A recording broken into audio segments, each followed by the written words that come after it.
both the fire department honor guard as well as the police honor guard. We welcome and thank them for being here, as well as our veteran honor guard here as well. Let's give them a round of applause, please.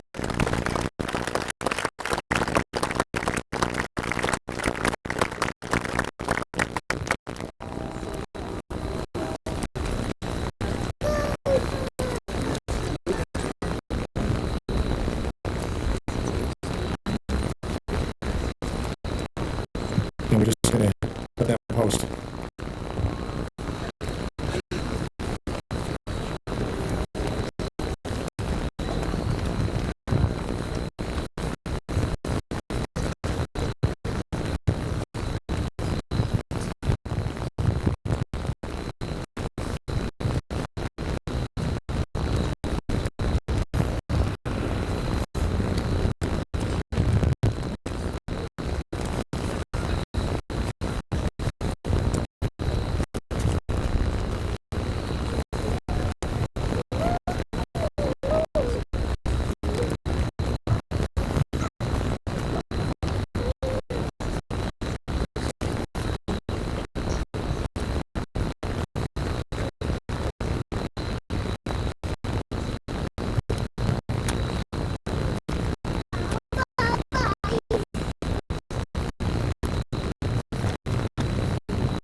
Once again, thank and honor our police department and our fire department for the terrific job they do each and every day on behalf of citizens and residents here in the great city of Danbury.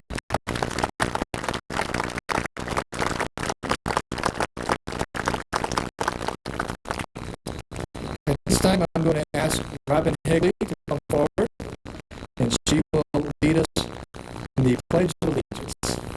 You ready, Robin? You sure? Okay, here's the microphone. I pledge allegiance to the flag of the United States of America and to the republic for which it stands, one nation, under God, indivisible, with liberty and justice for all. Good job. I'm going to ask Mary Price, who is an operatic tenor, professor of voice at Western Connecticut State University, to lead us in the national anthem. Mary?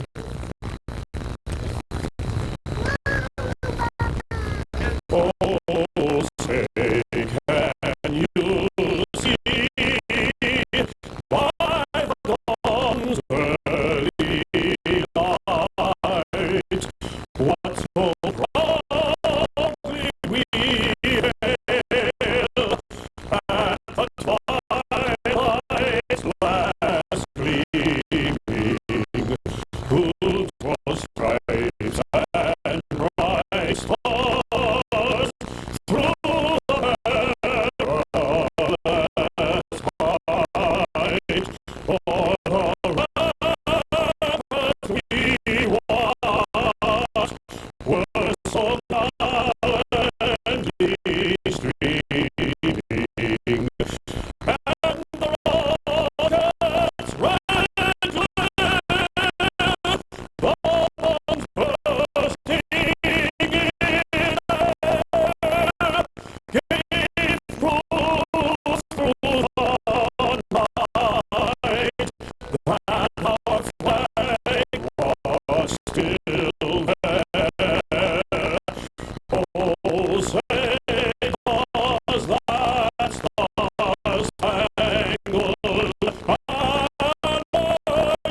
9/11. I have a few remarks before we begin. I would like to recognize the elected officials that have joined us this evening. We appreciate them taking time out of their schedule to remember those who are no longer with us. Our city treasurer is here, Dan Jowdy. Our city clerk, Gina Talley. Our town clerk, Lori Kayback, is here. Our president of the Common Council, Joe Cabo. Members of the Common Council that are here are Dwayne Perkins, Jay Negerseth, Jack Knapp, Colleen Stanley, Mary Teicholz, Jane Diggs, Louis McMahon, Greg Seabury, Paul Rotella, and Charlie Trombetta. And we certainly recognize and thank them for spending time with us as well.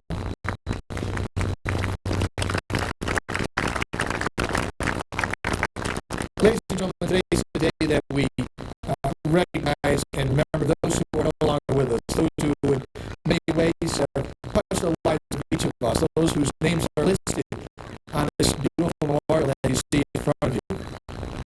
And it's also a day, I think, for reflection in a lot of ways, and oftentimes I think about September 11th, and I'm sure you do too, about where you were and about what happened and how you reacted to that terrible, terrible tragedy.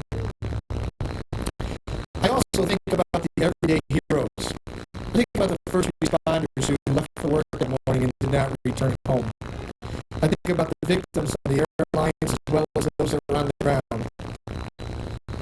And I think about the folks that became a hero and didn't want to be a hero that day. I think of a person like Todd Beamer. Many of you probably heard of him. He was 32 years old. He was an executive from Danbury, New Jersey, a father of two with a third child on the way, so he was a busy man. Todd was on that flight in United 93 from Newark to San Francisco, the one that crashed into Shanksville. He's an individual who uttered that immortal line, "Let it roll." You probably heard that said over and over again as we led up here to the memorials for 9/11. But he also said a lot of other things that have not become quite as famous, and I think they're very profound. He said these words in conversation with a woman whose name was Lisa Jefferson. Lisa Jefferson was the operator who worked for Verizon Phone. She had the unlucky luck, if you will, of picking up the phone that day and having Todd on the other end who was on the flight. He had called them through the phone that you see on the plane when you get out there, that's on the back of the seat, to let them know that his flight had been hijacked. And it was really astounding and insightful conversation. One of the first things he said to her while he was talking to her after he alerted to the potential hijacking, he says, "I don't think we're going to get out of this." He said, "I'm going to have to go out on faith."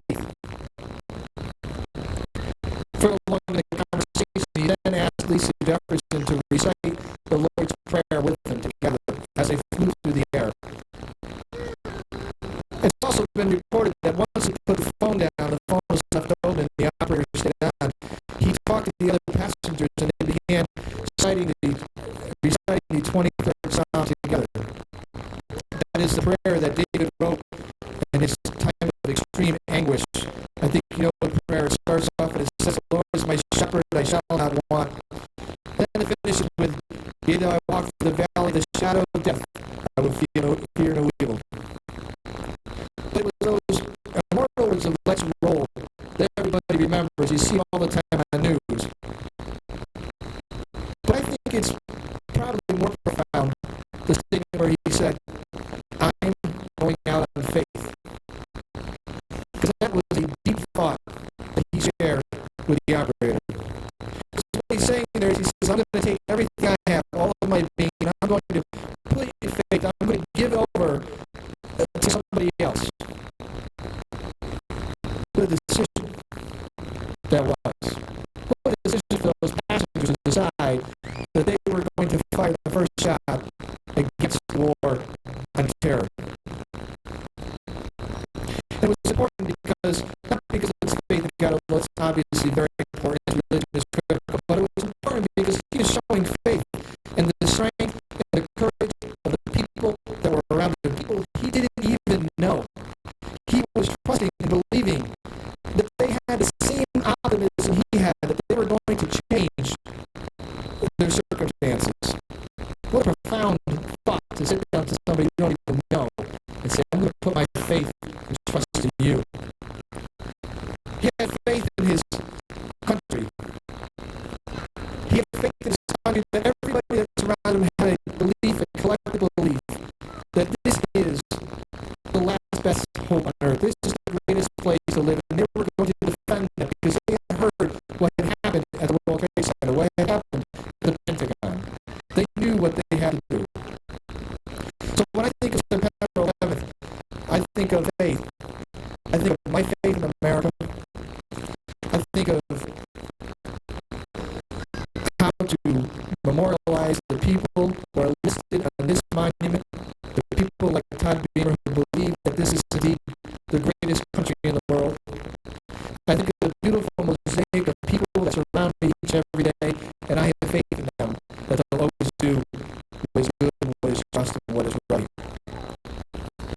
Ladies and gentlemen, I ask that we also use this day to recommit ourselves to living up to the faith shown by the people who are on that flight, by the first responders who went up the stairs when everybody else was coming down the stairs in the World Trade Center. Because faith is actually believing in all of us. And tomorrow when you wake up, I want you to think about their sacrifice. I want you to believe and have faith in the goodness of America. Thank you, and God bless America.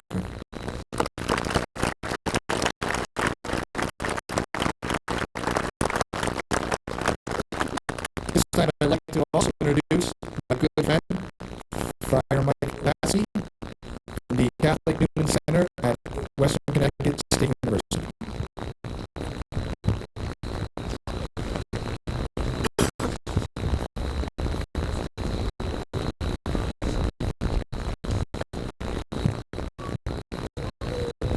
Mr. Mayor, distinguished guests, members of the fire department, police department, the armed services, veterans, the good people of the city of Danbury. Yesterday, one of the students at West Top, who was in our campus ministry Newman Club, told me a personal story about 9/11.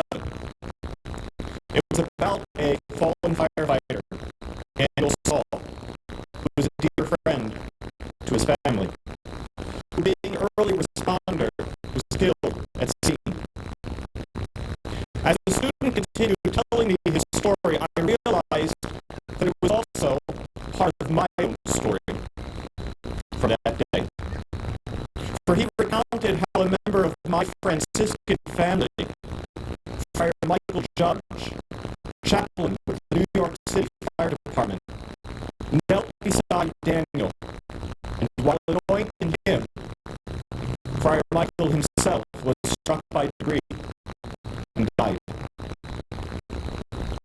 Members of the department carried Friar Michael's body to St. Peter's Church and laid him before the altar, as he was then officially listed as the first recorded death on that terrible day. 7 years later, we gather here to remember each with our own stories. For myself, I remember Michael Judge, who as a Franciscan chaplain followed in the footsteps of that man who in all the centuries of human history has come to be known as a man of peace. His name, Francis of Assisi. Francis of Assisi, he looked at the world differently from others. He had a special gift to be able to see other people and the world around him as if he were looking through the very eyes of God himself. He was like that child who understands those things that are hidden from the learned and the clever. Simply put, he, like Friar Michael, always had a very different perspective. 7 years ago, the event of 9/11, many of us changed our own perspectives. On September 10th, 2001, we were America. Proud, strong,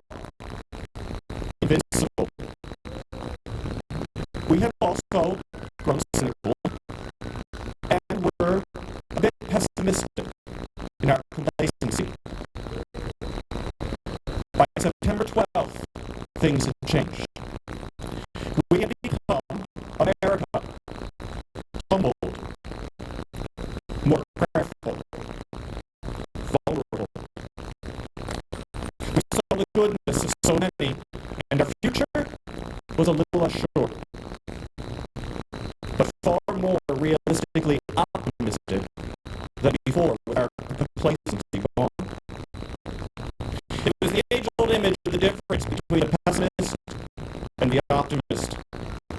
Is the glass half empty, or is it half full? A reflection for us as a nation, a community, and for each of us personally. But what would St. Francis say? What would Friar Michael Judge say? I believe that they would take this image and they would transform it into something entirely new. I could hear them saying, glass half empty, half full? Well, doesn't it depend on who's pouring the water? If we pour the water, it's half empty. If God pours it, it's half full. Francis and Franciscans throughout the centuries have shown humanity how we can live by this one concept. I become less, and God becomes more. I give everything so as to gain everything. He emptied himself of himself so that God could fill him up. There's a story that's told that demonstrates this about a little girl who at a carnival wins a string of plastic pearls, and they become her absolute prize. She wears them every day, and at night, where her parents tuck her into bed, she's made to take them off. And she falls asleep each night with those pearls grasped tight in her hand. And when she wakes up in the morning, the first thing she does is she finds them in the bed, and then puts them on. At one point, her father, tucking her in at night, said, if you let go of the pearls, you might find something even of greater value. When you're ready to let go, put it on the nightstand next to the bed. Let go of them, and you might be surprised. One night, finally, she took her father's wise advice, and a bit reluctantly, but eventually filled with resolve, she placed those pearls, those plastic pearls, on the nightstand. And when she awoke in the morning, she found in their place a string of real pearls. What are those cheap plastic pearls that we still cling to? For many of us, it's time, filled with the things that we believe are important. In the wake of September 11th, my friends, we Americans rethought how to spend our time. New York, Washington, Pennsylvania, our entire country came to a standstill. Those things that once seemed so important no longer were. People by the millions went to church and prayed, stood in the streets holding candles, vigil. As we gather today to remember, let us not forget how we as a nation, as a community, and how we each personally were changed. In the spirit of St. Francis, in the spirit of Michael Judge, we are all called to continually empty the glasses of our lives with the things that we have filled it with, so that God can fill us with his good gifts of love, compassion, patience, and reason, which bring true meaning to our lives. Kneeling beside Daniel, the firefighter, 7 years ago, Friar Michael Judge showed us a different perspective, as did Daniel saw himself through his service as a firefighter. They gave us examples of how to empty ourselves of those unimportant things in our lives, making more room for God and for others. May the sharing of this story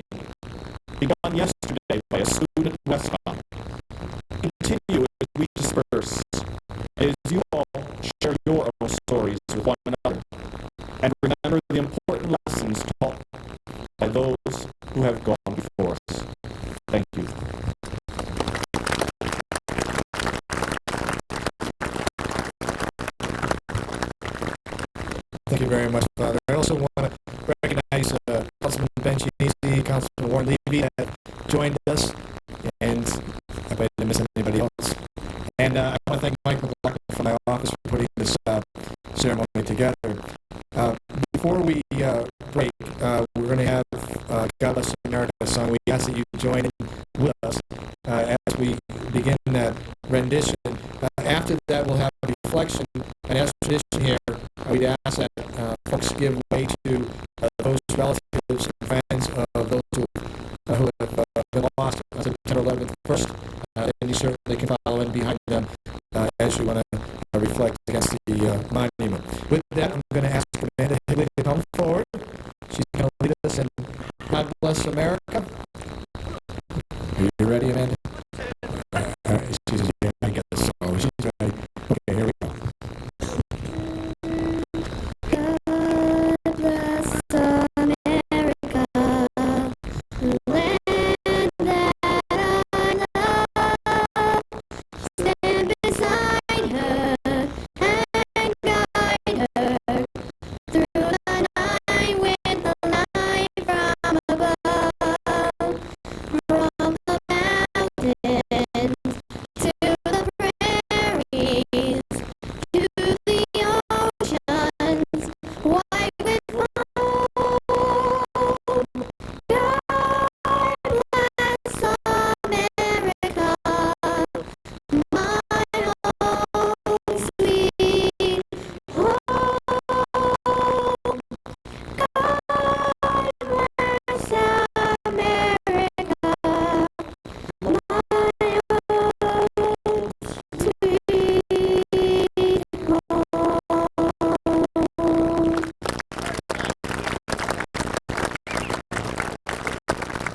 Wonderful job. Thank you, Amanda. She was worried about that all week, but you did great. At this time, I also want to recognize Rita and Margaret Mitchell for placing all the small flags you see around here. I thank them for doing that. It was wonderful that they donated their time and energy to doing that. A round of applause. And that concludes the formal portion of our